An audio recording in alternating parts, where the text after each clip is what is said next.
Monsieur le ministre chargé des relations avec les institutions, honorables députés, mes chers collaborateurs, par lettre numéro 5 du 3 janvier 2025, le procureur général près la Cour d'appel de Dakar m'a transmis, en ma qualité de ministre de la Justice, garde des Sceaux, un courrier par lequel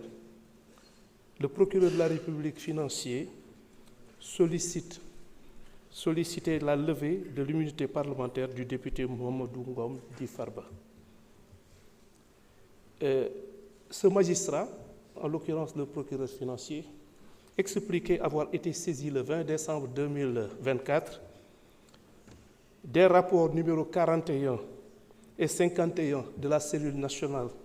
de traitement des informations financières, la CENTIF, mettant en exergue des faits susceptibles d'être qualifiés d'association de malfaiteurs, blanchiment de capitaux, escroquerie portant sur les deniers publics, corruption, trafic d'influence, fraude fiscale et d'abus de biens sociaux. En donnant suite à cette demande, j'ai donc saisi le président de l'Assemblée nationale à cet effet par correspondance numéro 0012, ministère de la Justice, cabinet DC, du 10 janvier 2025. La procédure qui a été donc initiée se fonde sur l'article 66 de la loi numéro 2024-08 du 14 février 2024 relative à la lutte contre le blanchiment de capitaux, le financement du terrorisme et la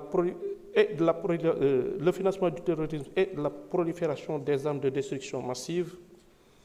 qui dispose notamment que lorsque les opérations mettent en évidence des faits susceptibles de revêtir une des dites infractions, la CENTIF transmet un rapport sur les faits au procureur de la République qui saisit immédiatement le juge d'instruction. C'est dire donc qu'au terme de cette loi et au terme de la procédure, n'eût été la qualité de député du mis en cause, il va de soi que le procureur de la République n'aurait eu d'autre choix que de saisir donc le juge d'instruction sans aucune autre possibilité d'opter pour une quelconque autre procédure. Il ressort donc des dispositions que dans le cas d'espèce, le procureur de la République ne peut ni apprécier l'opportunité des poursuites, ni ordonner l'ouverture d'une enquête.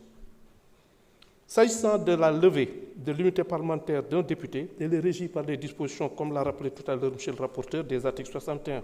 de la Constitution et 52 du règlement intérieur de l'Assemblée nationale. L'article 61 suivisé prévoit notamment qu'aucun membre de l'Assemblée nationale ne peut, pendant la durée des sessions, être poursuivi ou arrêté en matière criminelle ou correctionnelle qu'avec l'autorisation de l'Assemblée nationale. Quant au règlement intérieur précité, il dispose en son article 52